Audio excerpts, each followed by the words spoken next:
आवाज येऊ द्या जरा.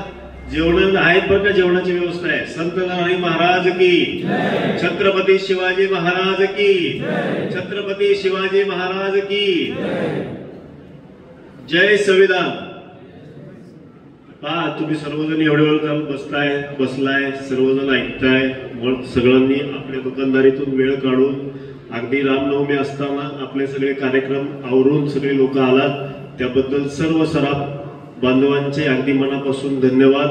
म्हणजे बारामतीमधून असतील, दौंडचे असतील, नावरा आहे, शिरूर भागातले आमच्या अकलूजचे पदाधिकारी आहेत, अशा अनेक प्रकार सोपाईमधून आहेत, तुमच्या पुण्यामधून मी काही लोक आलेले आहेत. असे अनेक सर्व आमचे समाजसेवक, आमचे पदाधिकारी, तसंच समाज बांधव आणि सराफ या सर्वांचे अगदी मनापासून समितीच्या वतीने स्वागत. तसेच व्यासपीठावर उपस्थित आपल्या कॅटचे अध्यक्ष, तसेच रिटेल व्यापारी संघ याचे संस्थापक अध्यक्ष आदरणीय सचिनजी निवंगडे साहेब हे आपल्या बरोबर आहेतच, त्यांचंही स्वागत आहे.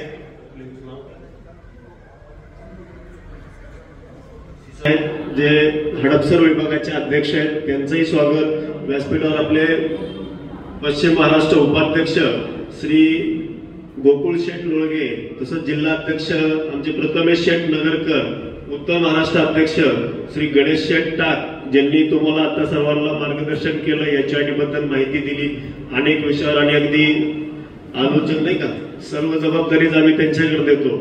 आणि ज्यांनी ह्या आज दौंडमध्ये ज्या कार्यक्रमाचं आयोजन केलं, खरं तर आम्ही बैठक घ्यायचं ठरवलं होतं. गणेशजी, ज्यावेळेस आमचा पाठीमागच्या आठवड्यात विषय झाला त्यावेळेस आमच्या पोकर्ण साहेबांच्यावरती अन्याय झाला होता, त्यावेळेस आम्ही एक सहज बैठक घेऊया आपण आपल्या दौंड तालुक्याची असं ठरवलं.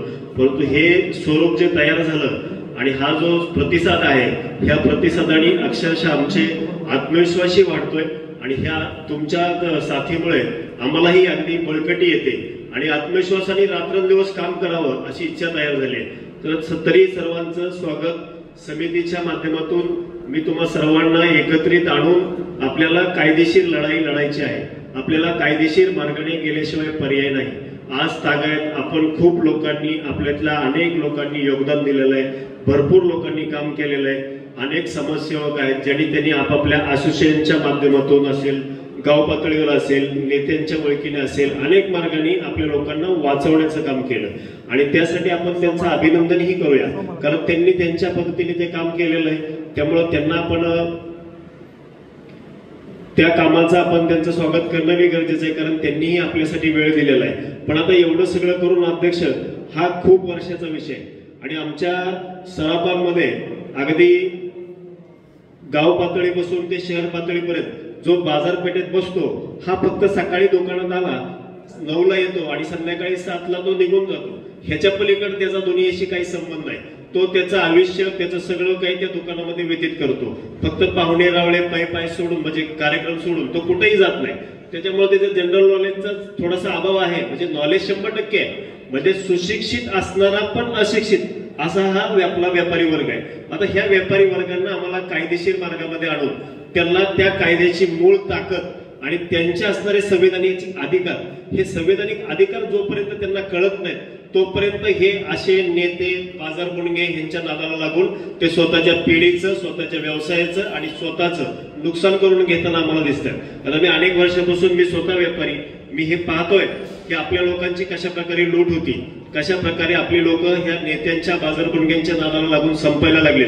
मग आम्ही ह्या अभ्यास करून, मला वाटतं मी हे फक्त चर्चेमधला माझा समितीचा विषय होता, गणेशजी असतील, आपले संजय बेदरे असतील, अशा अनेक लोकांसंग मी फक्त चर्चा करत होतो की आपल्याला ह्या पद्धतीने काम करायचंय आणि हे काम करत असताना आपल्याला कशा पद्धतीने जायचंय ह्याची फक्त रचना चालू होती.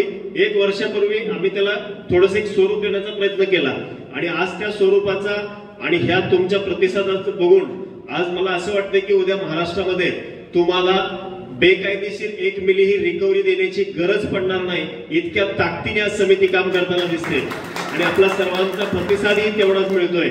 आज आपण सर्वजण, प्रत्येक जण कुठलीही भेदभाव न बाळगता, कुठलाही समाजाचा कुठलाही विचार न करता आपल्याला एकत्रित येण्याशिवाय आपल्याकडे मार्ग नाही.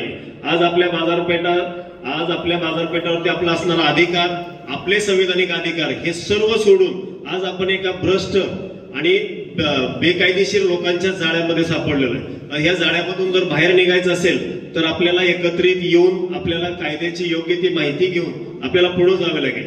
त्यासाठी आम्ही समितीच्या माध्यमातून प्रत्येक तालुक्यामध्ये तालुका जिल्हा आपण या पद्धतीने आपली समितीची रचना करूया.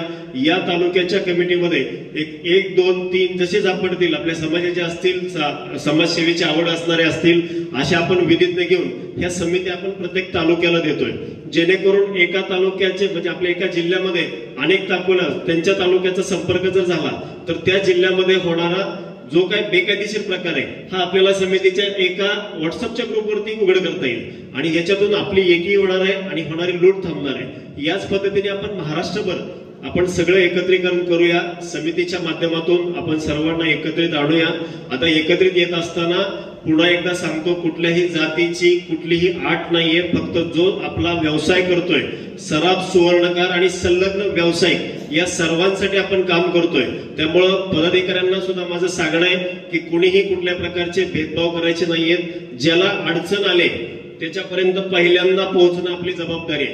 कारण होतंय काय अध्यक्ष, आपल्या माणसाकडे ज्यावेळेला डिपार्टमेंट येतं त्यावेळेला त्याला मानसिक आधाराची खूप गरज असते आणि त्याला तो मोरल सपोर्ट देण्याचं काम ह्या प्रत्येक स्थानिक तालुक्यातल्या संघटनेने समितीने हे पहिल्यांदा करायचं. ज्या वेळेला ज्याचा फोन येईल त्याच्यापर्यंत जाऊन उभा राहा.